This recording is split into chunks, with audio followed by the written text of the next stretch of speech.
Esse é o SBGG Cast, o podcast da Sociedade Brasileira de Geriatria e Gerontologia. Por aqui você confere novidades, entrevistas e muito mais.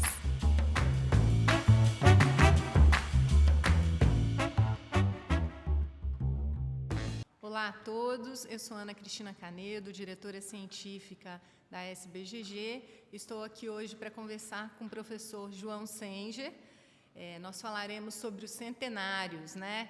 Que é um tema que nos traz um grande fascínio, que desperta a curiosidade aí da humanidade desde sempre, né? Desde sempre a humanidade procurou entender qual é o segredo da longevidade, qual é o segredo dos centenários. E esse vai ser o tema da nossa conversa de hoje, saber como vivem, quais são seus hábitos, quais os segredos por trás de suas vidas longas.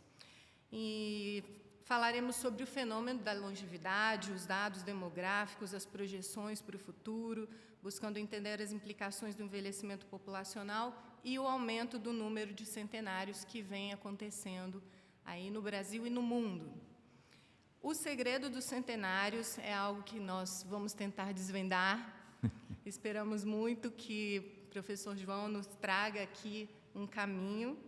E os desafios e as oportunidades da longevidade, necessidade de políticas públicas que garantam a qualidade de vida desses idosos e como será a vida dos centenários que crescem cada vez mais enquanto segmento populacional.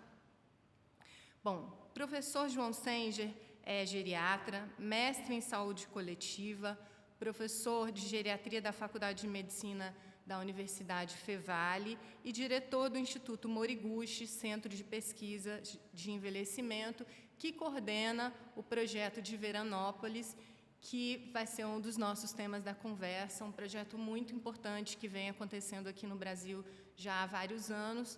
Professor, vamos começar falando, então, sobre esse projeto que o senhor coordena lá, há quantos anos esse projeto existe e como ele foi pensado, como é que ele se iniciou? Então, Ana, muito obrigado pelo convite, né? Eu sou muito apaixonado pelo tema de centenários, né? Porque para mim vamos dizer assim, é o que todo mundo almeja, viver bastante, mas viver bem, né? Por isso que a gente tem lá um instituto que diz que é um centro de estudos do envelhecimento. A gente quer aprender como chegar numa idade longeva, mas com boa qualidade, né? E realmente a gente ainda está tendo que correr um pouco atrás, né? A gente está conseguindo aumentar a longevidade, mas essa qualidade de vida ainda está deixando a desejar. Mas, enfim, eu acho que o projeto Veranópolis, né? Ele é o projeto de corte mais longo que tem no Brasil sobre envelhecimento. E o início dele foi muito interessante. O Dr. Emílio Moriguchi, que é nosso parceiro lá, o que aconteceu? O Dr. Emílio estava voltando dos Estados Unidos, do pós-doutorado dele, e o professor lá dele, quem é geriatra conhece, que é o William Hazard, que tem um compêndio, né, de geriatria, que é um dos... E o Dr. Hazard, que eu tive o prazer de conhecer lá também, junto com ele, disse para ele assim: quem sabe vocês fazem um estudo no Brasil, vê se não tem algum local onde vocês possam fazer algum estudo, coisa e tal. E isso foi lá em 92, né, 1992. Bom, aí se passa um tempo, o doutor Emílio volta lá para a PUC, né, o pai do doutor Emílio, que foi um dos precursores da geriatria no Brasil, né, o professor Yu, que foi meu professor. E aí, um dia ele voltando numa viagem, no avião, naquela época as companhias aéreas não tinham cada uma a sua revista, eram várias revistas, e uma delas estava lá, a National Geographic, que tinha uma reportagem dentro sobre locais de longevidade, e estava escrito que no Rio Grande do Sul tinha uma cidade que ficava na serra, que tinha uma longevidade grande. E ele pensou: mas meu Deus, eu moro no Rio Grande do Sul e não sei disso aqui. Aí ele voltou, ele e uma aluna de mestrado dele, a Elizabeth, que hoje mora nos Estados Unidos, mas a Beth, ela é de Bento Gonçalves, que fica ao lado ali de Veranópolis. E ele perguntou para ela, né? Sabe dessa história aqui? Não sabia. Bom, foram consultar os dados do IBGE e realmente a longevidade lá era muito maior do que a média brasileira. Bom, aí os dois pensaram, bom, quem sabe a gente vamos dar um pulo até lá e ver. E por sorte, o secretário de saúde da cidade tinha sido colega na residência do Dr. Emílio. Então abriu as portas. Bom, mas tudo bem. Mas aí a parte mais interessante foi o seguinte: como é uma região eminentemente de imigração italiana, tipo assim, 90% da população italiana, eles falam italiano, a comida é italiana, bom, enfim. Eles foram falar com o prefeito, que tinha essa ideia de talvez começar a estudar para ver por que tinha, e o prefeito diz, olha, aqui é o seguinte, quem manda aqui na cidade é o padre. Vocês vão ter que ir lá falar com ele. Aí eles foram falar com o padre, realmente isso não é anedota. E o padre disse o seguinte, olha, eu não posso também decidir, mas nós vamos fazer o seguinte, vocês vão vir aqui domingo de manhã na missa e vão perguntar para a população. Bom, lá se foi domingo de manhã, e aí quando chegou num determinado momento da missa, o padre disse, olha, nós temos aqui um pesquisador que quer vir aqui para a cidade, fazer uma pesquisa para saber por que tem esse envelhecimento. E o doutor Emílio foi lá, expôs, deu uns 5 minutos para ele conversar, e o padre disse, olha, quem está contra, levanta, quem está a favor, fica sentado, e não deu nem meio minuto, e ninguém levantou, ele está aprovado, e assim foi que começou. Mas foi uma pesquisa muito séria, porque existia um protocolo que o doutor Emílio trouxe dos Estados Unidos, né? Para a gente ter uma ideia do quanto isso é profundo, assim, eles literalmente viveram no início lá com eles pegavam tudo o que eles comiam, passavam no mix, colocava num saco, ia para o freezer, isso depois foi tudo para o laboratório da PUC de cromatologia para saber quanto que eles comiam de caloria por dia, quanto tinha de proteína, quanto tinha. Então foi muito, muito, muito bem desenhado isso, né? Lá no início, para poder ter uma ideia do que acontecia com esses camaradas. E tinha que viver um pouco com eles também. Então, assim, então eram pessoas assim. Então, assim, o que acontece? Claro, aí se a gente já ia um pouco mais adiante, né? Depois foi se agregando outras pessoas, entre elas eu, no projeto, né? Mas, assim, não existe assim, aí todo mundo pergunta para a gente, assim, qual é o segredo deles lá, né? O que vocês acharam, né?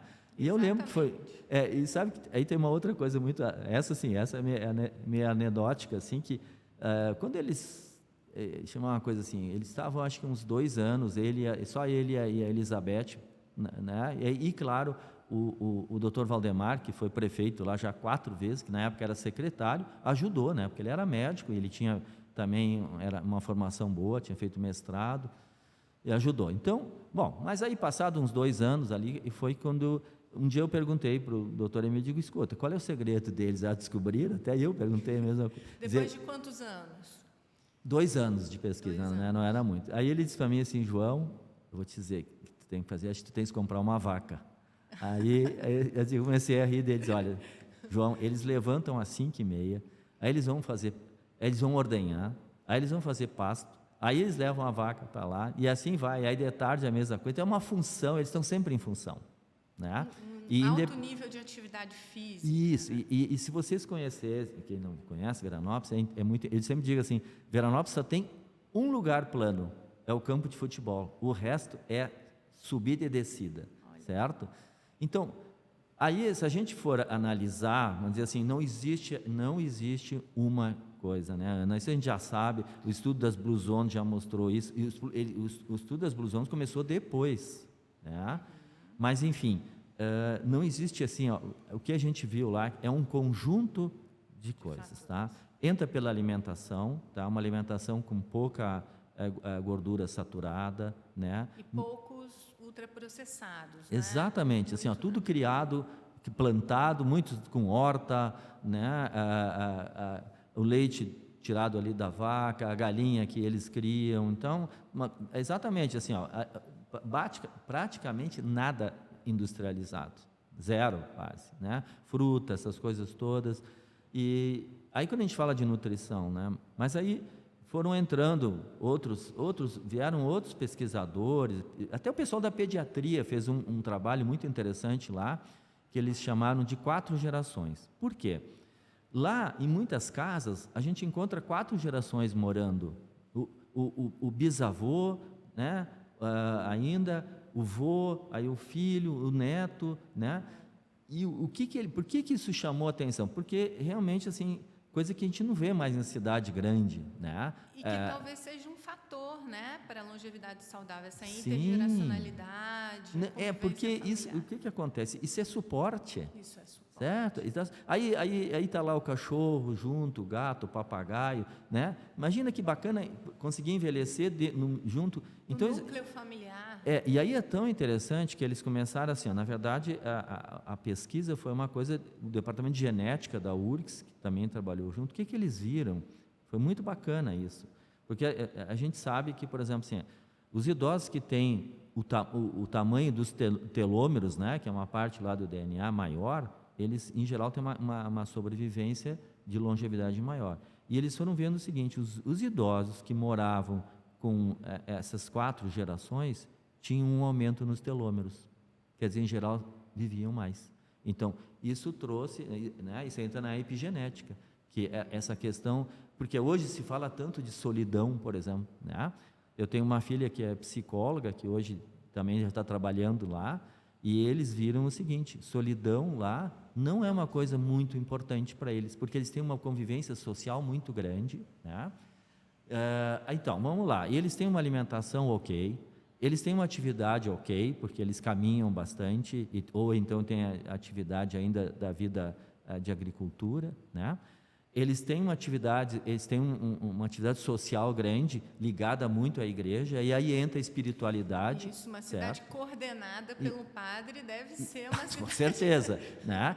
Então, a gente vê que vai juntando fatores que são protetores, né? E aí, se a gente começar a ir um pouco mais adiante, o que aconteceu, né? A prefeitura sempre se engajou muito daí nesse projeto, sempre auxiliou, tanto que hoje, né, a cidade tem esse título de cidade da longevidade, né? Não é mais a cidade mais longeva, mas tem. Mas o que a prefeitura depois encampou? Mas por que o senhor diz que não é mais uma cidade mais longeva? Infelizmente, as novas gerações começaram a ter outros hábitos, né? Começaram a comer comida processada, aí começou a vir o X, começou a vir o fast food. Que pena. Então, aí eles começaram, uma mudança aí eles começaram a andar de carro, foi mudando. Infelizmente, foi mudando. A gente vai vendo isso ano a ano, porque tem várias pesquisas em andamento ainda lá, né? Uma delas era o pessoal da pediatria que foi acompanhando, tem um que foi acompanhando, foi fazendo escória de cálcio em adolescentes, já tinha adolescente com cálcio em coronária, quer dizer assim, de onde vem isso? Mas isso é muito interessante, né, professor? Porque eu acho que isso nos mostra que o estilo de vida ele realmente é um fator determinante. Então, né? não é morar na cidade, né? É morar na cidade com todo aquele conjunto de fatores tem que ter o relacionados ao estilo de vida que a modernidade trouxe uma mudança, que é uma coisa que a gente sabe que acontece com as Blue Zones também, né? Isso. Então, não é só ter nascido em Okinawa. Não. Muitos dos que nasceram em Okinawa e se mudaram para os Estados Unidos, então existem dados sobre isso, e mudaram os estilos de vida, não têm a mesma longevidade dos que moram lá e praticam aqueles Sabe que o professor Moriguchi, ele fez isso no Rio Grande do Sul. Por quê? O Rio Grande do Sul tem 2 colônias grandes de japoneses que migraram no pós-guerra, porque o Japão estava muito mal, né?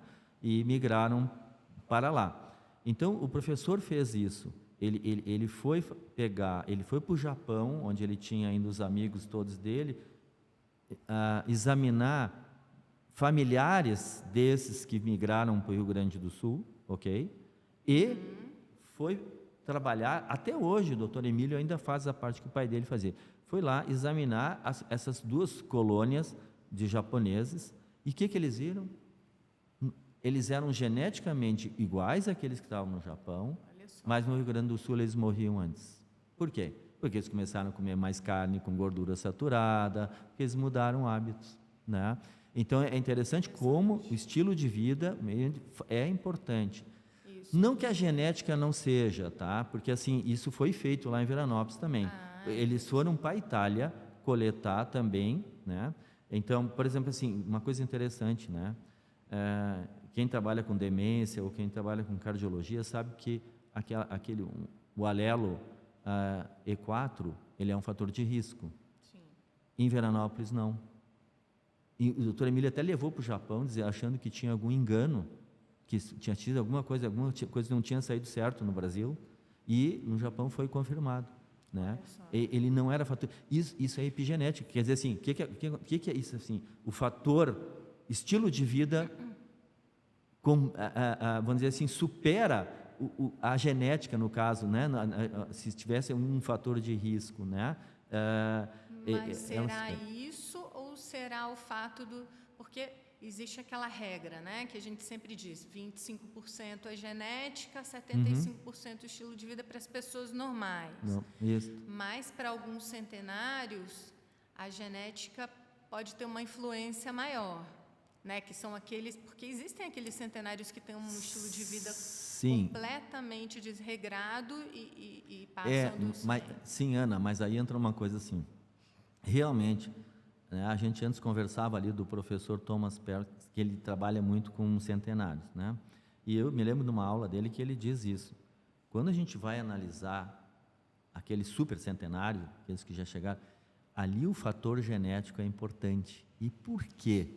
Né? Porque o que a gente aprendeu lá? Que, por exemplo, assim, aquelas pessoas que não têm nem doença crônica, eu sempre digo assim, é como se fosse um trenzinho que a gente largava em cima do trilho. Eles vão embora. Eles não têm problema de colesterol, eles não têm diabetes, eles não têm hipertensão. Então, o processo inflamatório deles é muito pequeno.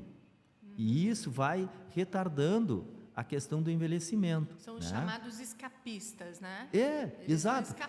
Eles vão escapando, exato. Eles podem pegar uma coisa aguda ali, uma gripe aqui, mas eles não têm doença crônica. Se a gente vai analisar os exames bioquímicos deles, é igual. Há 20 anos atrás e agora é igual. Quer dizer assim, esses caras não mudam, eles vão envelhecendo e não muda nada. Então, assim, isso é um parâmetro, com certeza, de que aquela pessoa vai viver bastante. Mas aí entra uma questão genética, porque aí um diabético vai dizer assim, mas eu me cuido, mas meu pai era diabético. O outro vai dizer, eu sou hipertenso porque a minha mãe é. Quer dizer assim, né? Aí a genética entra. Então, ela também, no centenário, ela é importante, né? No sentido de que tem uma genética protetiva. Né? Aí é importante. Então, aí é claro que o estilo de vida... porque quando a gente vai analisar populações, aí o estilo de vida é os 75%. Né? Agora, quando a gente vai analisar os supercentenários, aí realmente a gente tem que analisar o passado deles. Mas talvez os supercentenários e os centenários do passado, porque também existem alguns estudos que mostram que talvez as gerações de crianças de agora, talvez esse grupo de pesquisadores aí da pediatria possa falar melhor, mas dizem que aqueles que nasceram agora, a probabilidade de serem centenários é muito grande. E talvez não tenha mais relação com aquela genética de antigamente, né? E claro, porque e vem aumentando, né? O número de centenários vem aumentando no mundo. É a população que mais aumenta, né? Eu tenho um gráfico que é da Nature, que é muito interessante, que é da Suécia e do Japão, né? Que mostra o crescimento, é a faixa que mais cresce, né? E parece um lançamento de foguete, assim, quando chega assim aos 95, aquilo dispara o quanto está. Claro, é um número pequeno, mas ele vem aumentando muito rapidamente, né? Então a população ela tá tendo uma longevidade maior, né? O censo de 2022, né, mostrou que teve aumento no Brasil de 66% no centenário. É impressionante. Assim, impressionante o quanto vem aumentando. E eu acho que para nós geriatras esse é o grande desafio. Para mim, esse é o grande desafio, né? Eu acho que a gente conseguiu aumentar a longevidade, eu digo nós, a medicina, a toda a área de saúde, não é só a medicina, né? Acho que todo o contexto. Agora, o nosso desafio é agora dar qualidade de vida para essa turma aí que está chegando lá depois dos 95 e que é a turma que mais está aumentando. Exatamente. Né? Acho que esse é o nosso desafio. A longevidade saudável, né? Isso. E uma discussão muito interessante que eu gostaria de trazer aqui para esse podcast seria um paralelo de Veranópolis com as Blue Zones, né? Falar um pouco das Blue Zones. Eu sei que a sua mesa a sua palestra especificamente tratou dessa questão, né? Se é marketing ou se, do ponto de vista científico, tem consistência o conceito das Blue Zones. E aí eu gostaria que o senhor trouxesse um pouco desse histórico das Blue Zones também. Então, né, eu acho que as Blue Zones conseguiram ter uma mídia muito maior, primeiro porque teve um jornalista por trás, né? Então já por aí isso já leva as coisas. A gente nunca teve nenhum jornalista por trás lá né? Mas é muito interessante. Eu vou explicar assim, ó, porque as Blue Zones começaram, na verdade, na Sardenha. Por quê? Né? O Dr. Pes, ele, na época, era um estudioso, era professor de uma universidade lá de Paris. Ele viu que algumas regiões, algumas vilas da Sardenha tinham uma longevidade muito grande. E o que tinha, assim? Nessas vilas, eles tinham uma genética muito parecida, porque não tinha muita mistura, que é tudo mais longe, mais difícil. E tem um livro essa também é uma jornalista canadense. O título do livro é o efeito Vila. Foi feito lá na Itália, justamente, né?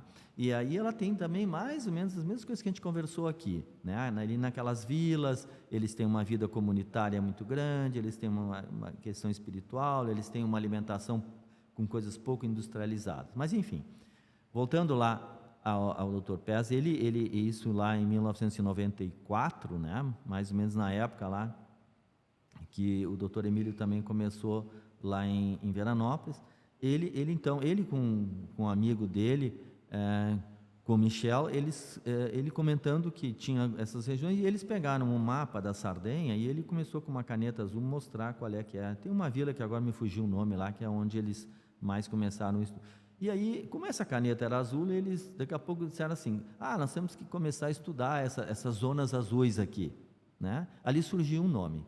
Aí, depois disso, alguns anos depois, acho que 4 anos depois, o jornalista lá, o Dan Butler, ele se apossou desses dados, vamos dizer assim, mas claro, com permissão do Dr. Pes, e como ele era jornalista da National Geographic também, ele viajava o mundo fazendo, ele também disse para o doutor, olha, eu tenho algumas regiões do mundo que eu noto que tem muitos idosos, né? E são também regiões assim um pouco distantes. Aí se interessaram por isso e começou. Aí eu me lembro que também o Dr. Thomas Perls, que é da Harvard, também se interessou pelo assunto, né? São pessoas que gostam de envelhecimento. E aí surgiram as zonas azuis no mundo, né? Que é Japão, que é a Grécia, que é a Sardenha, e aí depois a Nicoya na Costa Rica e Loma Lima nos Estados Unidos. Esse é o histórico inicial da coisa, né? Mas o que começou a acontecer, assim? Que daqui a pouco começaram, assim... Aí veio ter um documentário na Netflix, coisa e tal, né? E parece assim, aí começou a se questionar se isso não era uma coisa meio de Hollywood, né? Que tinha sido feito muito bacana, tudo preparadinho e coisa e tal. E aí houve críticas, né? E a principal crítica e com um certo fundamento, que principalmente naquelas vilas onde começou, né, na época não tinha certidão de nascimento. Então era uma coisa que as pessoas não tinham como provar se realmente elas tinham aquela tal idade, né? E isso gerou... Então isso é uma coisa que... E aí, o que acontece? Esse jornalista, ele tem uma empresa, tá? É uma empresa que ele chama de Blue Zones, não sei das quantas lá, Uma empresa. E aí ele já lançou uma meia dúzia de livros, cursos, palestras, ele ganha dinheiro com isso, ok? Então, por isso que veio tanta crítica, né, em cima. Mas a gente não pode esquecer que tem coisas boas, né? E talvez, assim, claro, quando a gente vai analisar o documentário, claro que muitas coisas são cinematográficas, né? E aí, mas só para terminar ali, a questão que tu me perguntaste, em relação a Veranópolis, tá? Bom, quando começou essa história toda de Blue Zone, sempre se comparou, Veranópolis pode ser uma Blue Zone brasileira, não sei o quê. A gente nunca achou que isso seria um grande negócio pelo seguinte, foi quando começou a surgir essa questão de, será que não é um marketing as Blue Zones, né? E a nossa lá sempre foi uma coisa científica, né? Lá dentro do projeto, eu não tenho os números assim de cabeça, mas a gente deve ter assim, mais ou menos umas 35 teses de doutorado, quase 40 dissertações de mestrado, trabalhos de conclusão. Então, sempre foi uma coisa científica, ok? Mas, aí, há uns 2 anos atrás, eu conversando uma vez lá com pessoas, eu digo, nós tínhamos também que levar isso para o público, né? O jornalista fez isso. Tem um papel importante. Né? Isso assim, a gente tem que tirar, porque a gente tem todas essas pesquisas que foram feitas aí, que dariam mais de 100 projetos de pesquisas que iniciaram e terminaram, né? Que foram servir para tese, para dissertações, só que a gente tinha que tentar. E aí a gente primeiro bolou um livro, né, que a gente tem lá sobre as lições tal. Aí, mas para aí, a gente tem que fazer uma coisa, vamos tentar. Aí a gente teve um colega que é publicitário e ele disse assim, não, vamos fazer o seguinte, vamos tentar fazer uma coisa muito prática aqui, o que vocês encontraram. E é muito interessante que ele deu o nome de Trilha da Longevidade Brasileira, né? Bom, onde é que eu quero chegar? Se a gente olhar lá o que o pessoal das Blue Zones tem, eles têm lá que eles chamam de Power 9, né? Que seria a força, bom, enfim. São 9 coisas que eles... 9 pilares. Aí tem lá propósito de vida, alimentação com pouca carne, exercício. Bom, se a gente olhar a trilha lá, que são as coisas que foram tiradas das pesquisas, a gente já vê que é muito semelhante. Essa é a mensagem que eu gosto de passar, é que não interessa se a gente... Porque se a gente olhar as Blue Zones, são áreas totalmente distintas no mundo. Uma lá no Ocidente, né, uma na Grécia, outra na Europa, outra na América Central, mas com coisas... Compartilham... Isso, com populações diferentes, mas tem coisas que, no fundo, elas se fecham. A convivência familiar, a convivência social, a atividade física, e uma coisa muito bacana que é aquela história do propósito de vida, né? É a pessoa se sentir útil e ter uma coisa. Então, tudo isso a gente vai encontrar lá em Veranópolis também, só que de maneirinha um pouco diferente, como é nas Blue Zones. Então, acho que as coisas assim não tem assim, vamos dizer, isso não tem um segredo. Existem, assim, são várias situações, né? Aí, só para terminar, a prefeitura lá também começou um programa que era um programa Cidade Amiga do Idoso, né? Então, durante 1 ano foi feita entrevista com os idosos, né? Veranópolis tem mais ou menos 27 mil habitantes, é pequena, e tem 1.200, 1.300 idosos, né, acima de 80, e aí essa entrevista foi feita e vendo a demanda deles, tá? O que a cidade precisaria para melhorar? E aí, é claro, ter mais mobilidade para isso e aquilo, e foi feito várias modificações. Quem vai para lá vai ver que é muito interessante, né? E outra coisa bacana que tem lá, por exemplo, lá tem a faixa de segurança, ela fica ao mesmo nível da calçada. Eles não precisam descer da calçada. Os carros é que vão ter que passar por cima da faixa de segurança. O pedestre é o mesmo nível. Isso é só uma das coisas que eu estou explicando. E outra coisa, eles lá podem atravessar porque os carros param. Lá para mesmo. E isso me faz pensar o quanto o ambiente também influencia, né? E aí, Ana, só para terminar, ver como todo é um contexto, né? Por exemplo, o hospital também participou de um programa de Hospital Amigo do Idoso. Então, assim, o que acontece? Aí vem o que está se falando, né?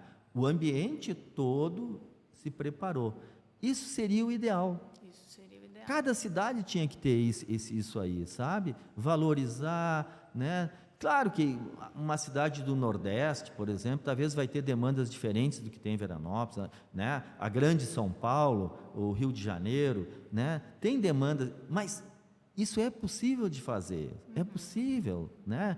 Criar centro de encontro deles, né? É possível, é possível. É possível e é necessário, se a gente imaginar que o nosso Brasil está envelhecendo e que a gente precisa replicar esses modelos, né? De acessibilidade, de cidades amigas do idoso, em outros cenários. Eu acho que isso daria um outro mesa cast, falar sobre as cidades amigas do idoso, mas o nosso tempo terminou.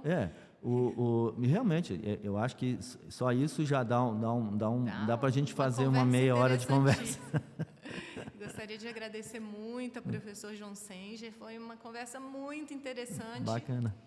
E ficamos à espero que disposição. tenha um segundo episódio. Isso, ficamos à disposição. Muito obrigado. Obrigada, professor.